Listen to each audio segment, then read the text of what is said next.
My name is Dr. Kiana Kabusi, and I'm a local optometrist here in Southern California. I have the honor today of interviewing a guest whose heart and work is all about emotional wellness and empowering young minds. And she earned her undergraduate degree at the University of Southern California and got her master's in family therapy and clinical psychology at Antioch University.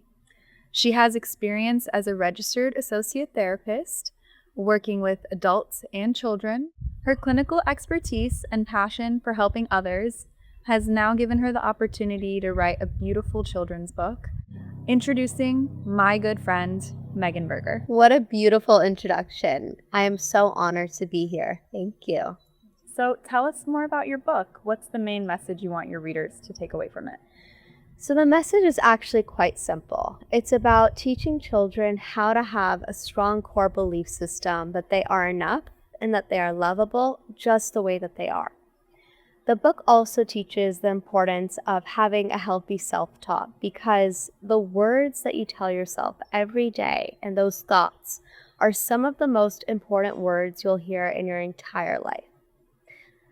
The book does this by providing very simple yet effective tools like affirmations, meditation, and breath work. So what made you want to write this book? Was there a specific moment or experience that sparked the idea? I didn't wake up one morning thinking, I want to publish a children's book. This journey started during the pandemic, where I was very invested in my own self-growth and tapping into my creativity. So that brought me into a state of flow. One night when I was at home, these words started to just flow to me. Some of them were affirmations, which I'm not going to say here because I can't give you all the spoilers. Yes, of course. So I immediately grabbed my laptop and I started typing. In the end, I had a beautiful children's story on self-esteem and empowerment. At that moment, I did not discover that I want to publish a children's book.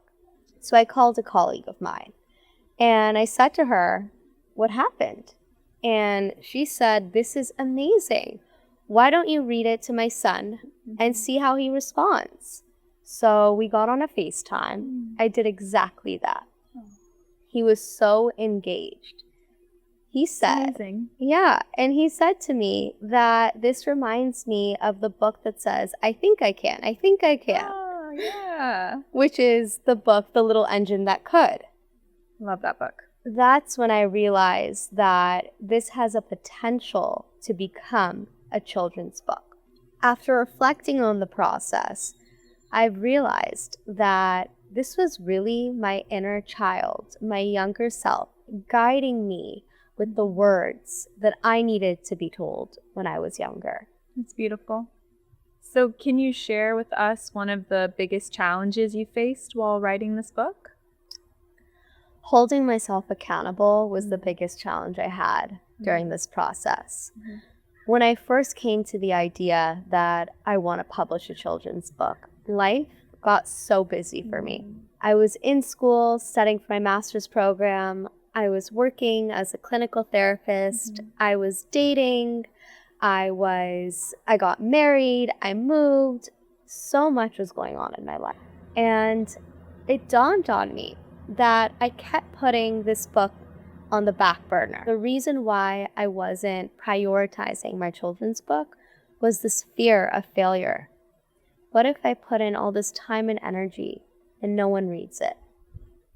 It hit me though, that I'm already failing if I'm not even trying. And I have no control over the outcome and if it's a success.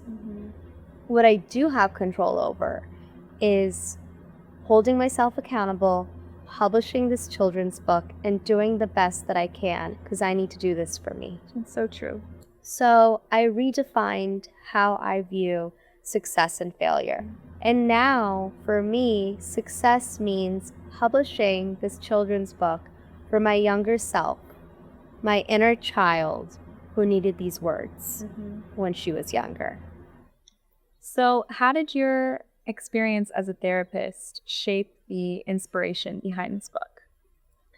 I've had the honor of working with a variety of different clients of all sorts of backgrounds. And one theme that seems to be universal and shows up is this self-limiting belief system.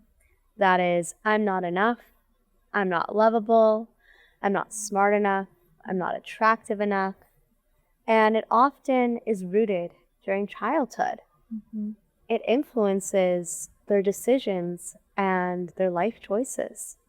So I thought to myself, if my book could intervene when children are young and teach them how to hardwire in their brain a healthy self-talk, that would be wonderful. That'd be amazing. Or if a child has already developed a harsh critical voice in their head, then this book can give them the tools they need on how to unlearn those negative patterns and replace it with a loving voice in their head. So how did your creative side come into play during the process of writing this book? I had so much fun being creative, and I was involved with every aspect of this book, including the illustrations. What that looked like for me was I would go to the bookstore, to the children's section, and spend hours on a weekly basis looking through books to get inspiration. I learned about what I like, what I don't like. And this made me pick and choose every detail of the actual illustration. So for example, if I want a character to have a t-shirt on with stripes, what do I want the stripes to look like? What color do I want it to be? I want this character to have freckles and glasses. This made the process so playful and fun for me, and I loved every moment. I want to thank you for being here today, showing up with so much love, support, and giving me your time and energy to interview me. I'm Megan Berger, the author of It Is Safe to Be Me. You can purchase this book on Amazon or Barnes & Noble. I also want to say thank you to PAWC for all your love and support.